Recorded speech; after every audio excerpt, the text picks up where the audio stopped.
Hello जी, अस्सलाम वालेकुम। क्या हाल-चाल है सबका? उम्मीद करती हूँ आप लोग सब ठीक-ठाक होंगे और रमज़ान भी अच्छे से जा रहा होगा। यहाँ मैं सुबह ऑफ़िस के लिए उठ गई थी और हो गई थी तैयार और उठा लिया मैंने यहाँ पे अपना बैग। फिर पकड़ी मैंने गाड़ी की चाबियाँ और मैं हो रही थी लेट, तो मैंने सोचा बस जल्दी-जल्दी निकलते हैं। मामा को अल्लाह हाफ़िज़ बोला और फ़ौरन निकली मैं घर से। यहाँ मैं ऑफ़िस पहुँच गई थी और ऑफ़िस जाके किए बहुत सारे काम। 2,000 years later. चलें जी, ऑफ़िस से घर आने के बाद असर की नमाज़ पढ़ ली मैंने और उसके बाद मेरा दिल किया कि चलो मैं थोड़ी-सी वॉक करती हूँ। हालाँकि मैं वॉक बहुत कम करती हूँ, आप लोगों ने देखा ही होगा कि मुझे वॉक करना कुछ बहुत ज़्यादा नहीं पसंद। लेकिन मौसम अच्छा था, हवा चल रही थी तो मैंने सोचा कर ही लेती हूँ। यहाँ मैं अपने गार्डन को देख रही थी कि कितना ज़्यादा खूबसूरत लग रहा है। चलते-चलते मैं पहुँची गुलाब के फूल के पास जो कि बहुत ही खूबसूरत लग रहा था। मैंने सोचा इसको मैं तोड़ ही लेती हूँ और यहाँ पर मुझे दिखा एक और गुलाब का फूल और मैंने उसको भी तोड़ लिया और सोचा कि यार ये जाके मैं अपनी मामा को देती हूँ क्योंकि मेरी मामा को गुलाब के फूल बहुत ज़्यादा पसंद हैं। जब मैं घर आई तो मैंने देखा मम्मा ने ऑलरेडी गुलाब के फूल रखे हुए थे जो कि मुरझा गए थे, तो मैंने उनको 4 चाँद लगाने के लिए उनमें 2 और ऐड कर दिए और देखें वो कितने खूबसूरत लग रहे हैं। यहाँ पढ़ रही थी मम्मा असर की नमाज़ और कर रही थी दुआ, तो मैंने कहा मेरे लिए भी दुआ करिएगा। नमाज़ पढ़ने के बाद हम लोग दोनों गए किचन में और मैंने देखा क्या-क्या बना हुआ है। तो सहरी के लिए बनी हुई थी दाल और बना हुआ था इफ्तार में वाइट सॉस पास्ता, उसके बाद ये था रायता और यहाँ साइड पे मम्मा ने बना के रखा हुआ था पकौड़ों का मिक्सचर तैयार। यहाँ मैं चम्मच ऐसे हिला रही थी जैसे बहुत बड़ी शेफ़ हूँ, तो मम्मा ने दी मुझे फ्रूट चाट कि ये लो इसको बाउल में डालो, लेकिन मैं वो छोड़ के आ गई कमरे से बाहर क्योंकि मुझे नहीं करना था। फिर मैंने देखा कि सिद्रा भी यहाँ पर सो रही हैं और कह रही हैं लाइट मत चलाना मेरे सर में दर्द है। मामा की आवाज़ देने के बाद मैं दोबारा किचन में गई और मैंने कहा चलो कोई बात नहीं, आज मैं भी इनके साथ काम करा देती हूँ। तो काम मैंने ये कराया कि फ्रूट चाट को किया शीशे के बाउल में सर्व, क्योंकि इससे ज़्यादा तो मुझे कोई काम करना आता नहीं है। वो भी मामा ने मुझे बताया कि ऐसे कर लो, वैसे कर लो, ये कर लो, वो कर लो।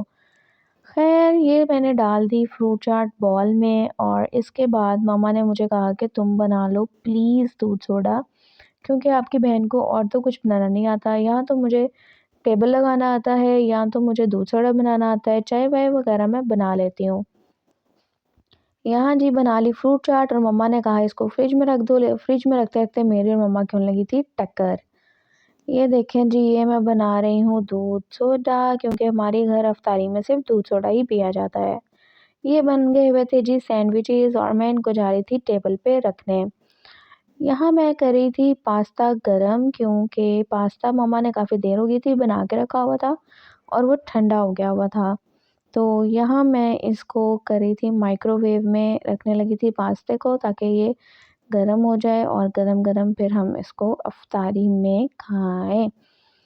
यहाँ पे मेरे से हाथ गंदे थे तो ये मेरी पास्ते की जो व्हाइट सॉस थी ये मेरे साथ माइक्रोवेव पे लग गई, तो मैंने इसको जल्दी से साथ ही साफ़ कर दिया क्योंकि सफाई निफ़्स ईमान है और साथ-साथ सफाई करेंगे तो काम भी आसान हो जाएगा। ये जी मैंने खजूरें रखी थी धोकर और मैंने कहा इनको निकाल देती हूँ मैं प्लेट में, क्योंकि मेरा बस यही आपको पता है काम है।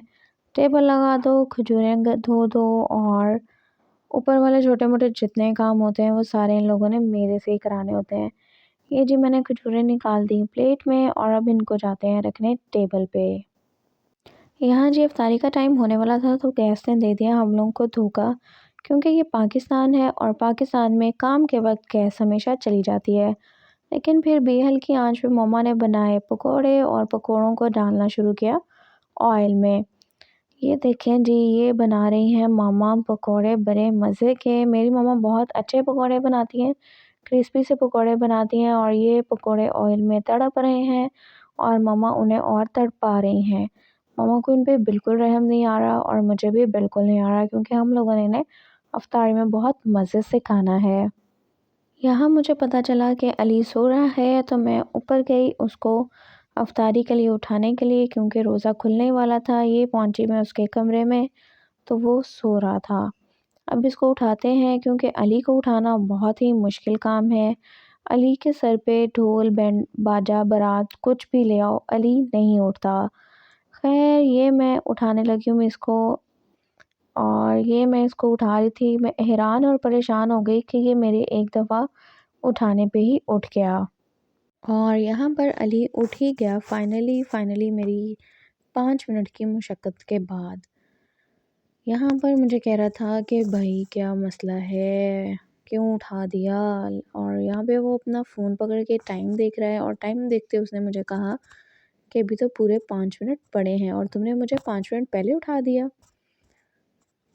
मैंने कहा यार उठ जाओ, और ये जी वो दोबारा लग गया है सोने कि मैं तो अभी नहीं उठ रहा, 5 मिनट पड़े हैं, मैं 5 मिनट बाद उठूँगा, मुझे तंग ना करो। और मैं लगा हूँ वापस सोने, और ये सो गया है जनाब। अली को उठाने में नाकाम कोशिश के बाद मैं फ़ौरन नीचे आई, और नीचे आते ही मैंने टाइम देखा तो 3 मिनट रह गए थे। मैंने फ़ौरन किचन में गई और देखा कि मम्मा कितने पकोड़े निकाल चुके हैं। तो उन्होंने अभी तक सिर्फ़ 4 ही पकोड़े निकाले थे, क्योंकि हमारी तरफ गैस नहीं आ रही थी, और आप लोगों को तो पता है जब गैस की ज़रूरत हो तो गैस नहीं आती, इसलिए वो आहिस्ता-आहिस्ता पकोड़े बना रही थी। यहाँ पर मैं मम्मा को कह रही थी आपको क्या है, आप जल्दी क्यों नहीं बनाती हैं यार, आप टाइम से शुरू कर लिया करें, आपने बस 4 ही पकोड़े बनाए हैं। और ये आ गया है जी मेरा शहज़ादा, मेरा छोटा भाई, इसकी एंट्री आप खुद ही सुन लें। एक तो ये लंबा बहुत है, और ये आया है तर्जुमा तो पुरानी आती है, कल पेपर है, पढ़ने वाला बच्चों को लाइक सब्सक्राइब शेयर। अच्छा हाँ बताओ रोज़ा कैसे गुजरेगा आप सबके, अच्छे गुजरेंगे नहीं? और यार किसी ने इफ्तारी पे बुला लो।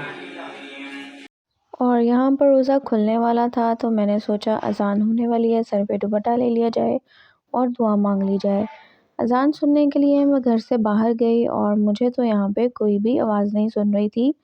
मुझे ऐसा लगा कि शायद ही मौलवी 10 मिनट या 2 मिनट, 3 मिनट, 1 सेकंड पहले ही बोल ले, लेकिन नहीं, मौलवी ने कहा मैं तो अपने टाइम पर ही बोलूँगा। घर आते ही मैंने डाली दूध सूरे में फ़ौरन ही बोतल, क्योंकि टाइम होने वाला था अफ्तारी का और सब आ रहे थे।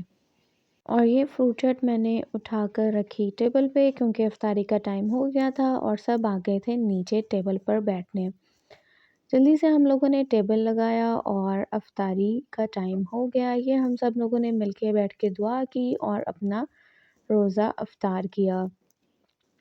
रमज़ान के महीने की यही ख़ास बात होती है कि सब मिल बैठ के खाते पीते हंसते खेलते हैं और एक अल्लाह का शुक्र अदा करते हैं। जैसे कि हम सबको पता है कि रमज़ान बहुत बरकतों वाला महीना है, तो खुद भी रोज़े रखिए, दूसरों को भी रोज़े रखवाइए, अपना भी ख्याल रखें, अपने घर वालों का भी ख्याल रखें, और जो हमारे प्यारे हैं उन सब का भी ख्याल रखें। क्योंकि इस पाक महीने में अल्लाह ताला ने कुरान पाक नाज़िल फ़रमाया, तो ख़ुद भी इबादत करें, दूसरों को भी इबादत करने का मौका दें। और ये हम लोग सब हँस खेल रहे थे। अगर आपको आज का व्लॉग अच्छा लगा तो लाइक करें, शेयर करें, सब्सक्राइब करें, कमेंट करना ना भूलिएगा।